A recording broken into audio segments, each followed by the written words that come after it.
ቅዱሱም ይቀደስ እርኩሱም ይርከስ አዋቂ ነኝ ባይገን የሰውን ድንበር አይጣስ የሚል አንድ አባባል አቃል ከሰሞኑ ሁኔታ ጋር ተያይዞ በጣም ብዙ ነገር የተባለ ነው። እኔ ግን እዚች ነገር በጣም ቀልቤና ጆሮዬን ስለሳበች ነው። አብይ አህመድ ፈራ 4 ኪሎ ተረበሸ ምናምን። አብይ አህመድ ፈራ ሄቼቼ በእውነት ፈርቶ ስልጣን ላይ ከመምጣቱ በፊት በምስራቅ አፍሪካ ውስጥ በገንዘብም በሴኩሪቲ አቅሟም አንቱታን ያተረፈችን ህወሓት የምትባል ግዙፍ ድርጅት ለማሽመድመድ ያሳሳቀ መለስ እግር ስር ቁጭ ብሎ በረከት ስምኦን የሚባል ጃይንት ሰው ሸውዶ እና አቦይ ስብሃትን ባልጠበቁት መንገድ ድርጅቱን እንዳልነበረ አድርጎ ስልጣን ላይ ከመጣ በኋላ እንኳን ችግኝ ሲተክል ኳስ ሲቀልስ ሲስቅ ሲያሳቅቅ እናቶችን ሲስም በየሀገሩ ቱር ሲያደርግ በቃ አይሆንም ብለው እንደፈለጉ ሊጫወቱ ሲሞክሩ አሽመድምዶ አስቀምጦ ዛሬ ላይ ከዛሬ 9 እና 8 ዓመት በፊት የኢትዮጵያ ወታደር ቼክ ብታረግ በብሔር ተቧድኖ ቃታ ሊሳሳብ ጥቂት የቀረውን ወታደር እንደ አዲስ አደራጅቶ የሀገራዊ ሜንታሊቲ እንዲኖረው ወታደሩን አድርጎ ዛሬ ኢትዮጵያ ወታደሩ ፊት ብሔር ብታወራ በጥፊ ነው የሚጨረግድ ጉዳዩ አይደለም። ኢትዮጵያ ወታደር ኢትዮጵያ የሚል ሜንታሊቲ ወታደሩ ውስጥ ገንብቶ ከእግረኛ እስከ ስፔሻል ፎርስ እስከ አየር ኃይል በምስራቅ አፍሪካ ግዙፍ የወታደር ተቋም የገነባን ሰውዬ በግጥም ሊፈራ ማለት ነው። ያውም በለጨና በተጻፈ ግጥም አስፈርቶት አብይ አህመድ ዌልካም ና እስቲ እናውራ። አብይ አህመድ አሊ ስልጣን ላይ ከመጣ በኋላ በሱ ስልጣን ላይ መምጣት ምክንያት በርካታ የውጭ ሀገር ተቃዋሚዎች መጡ። በሰላም ሀገር ላይ ኑሩ ተባሉ። እድሉን አልተቀበሉም። እኔና አብይ ነን ሁለት መንግስት ነን ሲሉ ግርማ የሌለው ሞገሳቸውን ገፎ በሸሚዝና በካራባት አረጋቸው። ይሄው እንደ እብድ በየሚዲያው ሲናከሱት ያለ ቀለው እንደ ሶቪየት ህብረት ፈልቶ የቀዘቀዙ ሽማግሌዎች ሀገሪቱን መጫወቻ አያረጓትም ሽግግር መንግስት እያሉ የኢህአፓ ዝራዥ በትውልድ አይጫወትም ብለው ዳራ ሲዟቸው ቁጭ አድርጎ ምንነታቸውንም ማንነታቸውም የኢትዮጵያ ህዝብ እስኪያውቅላቸው ድረስ እርቃናቸውን አስቀርቷል። አብይ አህመድ አሊ እኮ በግጥም ሊወርድ ሊፈራ ማለት ነው። ሶዮ ኢትዮጵያ መጻኢ ዕድሏን ይወስናል የሚባለውን ግዙፍ ወደብ የአሰብን ወደብ በድርድር ካልሆነ ግን እያለ በኮንፊደንስ በኢትዮጵያ መሪዎች ታሪክ ታይቶ በመታየው ሁኔታ በራስ መተማመኑን ቀና አድርጎ ወደቡን እንወስዳለን የሚል በራስ መተማመኑ የትውልዱን የወደብ ጥያቄ እንደ አዲስ ያነሳሳ ኢትዮጵያን የሚወድ በናሽናል ኢንተረስት ለሰከንድ ሽርፍራፊ የማይደራደረው አብይ አህመድ አሊ ብዙዎች ኢትዮጵያ በምትል ማሊያ ተደርበው ግን የዚች ሀገር ጠላት መሆናቸውን እንዲህ ያሳየን እኮ ነው አብይ አህመድ አሊ። ብዙ ጊዜ ኢትዮጵያዊ ነን የሚሉ ሰዎች እኮ ፍንትው አድርጎ ዘረኛ መሆናቸውን እኮ ያሳየን አብይ አህመድ አሊ። ሀገሪቱ ላይ እየተገነቡ ያሉ ግዙፍ ፕሮጀክቶች፣ ትምህርት ቤቶች፣ ሆስፒታሎች፣ በየክልሉ የተገነቡ ዳቦ ቤቶች በጣም ብዙ ወላይታ፣ ባህር ዳር፣ ምንድነው እዚህ ጎንደር፣ እንደ አርባ ምንጭ፣ ድሬዳዋ፣ ሐረር ሂድ እስቲ የተገነቡ ስራዎች። አዲስ አበባ በብዙ መቶዎች የሚቆጠሩ ዓለም አቀፍና ሀገር አቀፍ ሁነቶችን ያስተናገደችው በንጽህናዋና በተሰራው ስራ እኮ ነው። ገና ይቀጥላል እየተሰራ ብራይት የማይወድ ንጹህ ነገር የማይወድ የሚቆጣ ስፒሪትን አግዛችሁ ከዓለምና ከዝሙት ከርኩሰት ከዘፈን ጋር ተደርባችሁ የምትቃወሙ አንዳንድ ኢየሱስን እናውቃለን የምትሉ ክርስቲያኖች ግን ታዘብኳችሁ። እንደ ክርስቲያን ለመሪ እንጸልያለን። በብዙ ምክንያት አብይ አህመድን እንደግፈዋል። በብዙ ምክንያት አትሊስት የሰው ይጸልያል ተንበርክኮ ኢየሱስ ይላል እግዚአብሔር ይመስገን ይላል እደግፈዋል። በዚህና በብዙ ምክንያቶች ግጥም አድርጌ ነው ከጎኑ የምቆመው ግጥም አድርጌ እና በዚህ ሁሉ መሃል እንዳልክ ችግር የለም አለ። መች ነው የሚያልቀው? ያልቃል፣ ይሰራል፣ እየተሰራ ይላል። የኢኮኖሚ ጥያቄ የኑሮ ውድነት ጥያቄ ያለው ህዝቡ ኦፍ ኮርስ ይስተካከላል። በየክልል በየገጠር የተቀመጠው ሌባ ግን ሰክስጋ አውጥተን ለመንግስት ማጋለጥ ያንተ ስራ ነው። ሌባ የለም አለ። ይሄ ለውጥ እንዳይሄድ ይሄ ብራይትነስ እንዳይቀጥል የሚያደርጉ የመንግስት ሹማምንት አሉ አሉ አሉ። መች ነው የሚጠፉት? ያጠፋቸዋል። የጊዜ ጉዳይ ነው፣ ይጠረጋሉ። ኢትዮጵያንና ኢትዮጵያን የሚወዱ ሀገሪቱን መጻኢ ዕድል በኢኮኖሚ እድገትና በህዝቦች ሰላማዊ ኑሮ ላይ የተመሰረተ እንዲሆን የሚያደርጉ ሰዎች ብቻ ከአብይ አህመድ ጋር ይቀጥላሉ።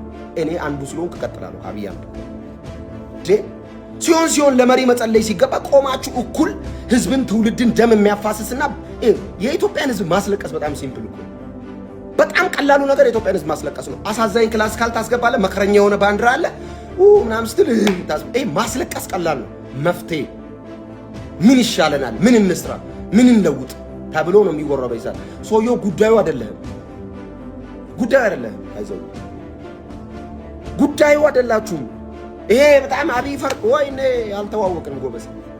እኔ በቀዳማዊ እመቤት ታሪክ ውስጥ ከ37 በላይ ግዙፍ ትምህርት ቤት ሆስፒታሎችን፣ የሴቶችን ማዕከል አዲስ አበባ ከተማ ላይ ወይዘሮ አዳነች አቤቤ በሳቸው መሪነት የተሰራው ስራ ቀላል ነው እንዴ? በየመንገዱ ቆሞ ገላቸውን የሚሸጡ የነበሩ እህቶችን አምጥቶ አሰልጥኖ ስራ አስይዞ የነገዋ የሚል ተስፋ ትልቅ ሱቆችን ከፍተው ከመስጠት በላይ ምን ለውጣል? ዛሬ አዲስ አበባ ላይ እነዚህ አይነት ሴቶች የት ነው ያሉት? ስልጠና እየወሰዱ ወደ ስራ እየተሰማሩ እርኩሰትና ዝሙትን ጠራርጎ ማጥፋት ሊበረታታና አፕሪሺየት ሊደረግ ይገባል። አብይ አህመድ ፊት በናሽናል ኢንተረስት ጉዳይ በሀገራዊ ጥቅም ጉዳይ ቆሞ ማውራት የሚችል የለም። ሁሉም ብሔርተኛ ነው። ከስሩ ተጠርጎ የጠፋው ዛሬ ብቻውን ቀረ። ብቻውን የቀረው ሀገሩን ስለሚወድ ኢትዮጵያን ይወዳል። ምንም ጥያቄ የለውም። ይዞት አይሄድ ይሄን ኮሪደር ወይ ይሄ የሚገነባውን ግዙፍ ህንጻ ተሸክሞት አይሄድ። ሲሞት ምን ሊሆን ነው የሚሰራው? ባይወዳት እቺን ሀገር ባይወዳት እኮ እየተዝናና እንደፈለገ እየኖረ ልጆች ይቻል ነበር እኮ። በየቀኑ እርግማን፣ ፎቶው ላይ እርግማን፣ በየመድረኮቻችሁ ይሙት ይደፋ ስትሉ እኛ ደግሞ እንደ ክርስቲያን እንባርከዋለን። እግዚአብሔር ይባርክ አብይ አህመድ አሊ። እግዚአብሔር ዙፋንን ያጽናው፣ ይባርክ፣ በርታ። ብዙ ችግሮች አሉ፣ እነሱን ደግሞ ትቀርፋለህ። ዊናውስ የሰራው ለውጥ ግን ብዙ ነው። እሱ ያስመሰግናል፣ እንወደዋለን። በዚህ ሰዓት ነው ከአብይ አህመድ ጎንም ቆሙ። እወደዋለሁ። ክርስቲያን ሆነ ጴንጤ ሆነ እንዴት እንደዚህ አብይ ትላለህ? አገሬ እኮ ነው። ጴንጤ ነኝ እንጂ ቀውስ ነኝ እንዴ? ይሄው ነው። ኮፒ ሊንክ ሪፖርት ሼር አድርጉ። ግጥም አድርገን እንባርከዋለን። ግጥም አድርገ አዲስ አበባ ላይ ክረምት በመጣ ቁጥር እዚህ አቧሬ ወንዝ ዳር ስንት መከራቸውን ሲበሉ የነበሩ እናቶች የሚኖሩበት ቤት የሚጸዳዱበት የነበረ ሽንት ቤት 40 እና 80 ሰው እዛ ጨለማ እዛ የሆነ ሰፈር ውስጥ የሚኖሩትን አንስቶ ቤት ገንብቶ ትልቅ ሪል ስቴት ስታንዳርድ የተሰሩ ቤቶች ውስጥ ማስገባት በላይ እናቶችን እፎይ ከማስባል በላይ ምንድን ነው የሚፈለገው? እዚህ ሀገር ማን ነው ለዚች ሀገር እውነት አዛኝ? የሆነ ነገር እያመጡ ማልቀስና ማስለቀስ እኮ ሲምፕል እንዴ!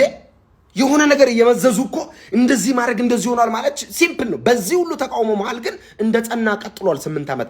ከዚህ በኋላ ብዙ ስራዎች ይሰራሉ። እናምናለን እንዲሰራ የሚፈልገው ነገር ሁሉ ቀኛችንን እንሰጣለን።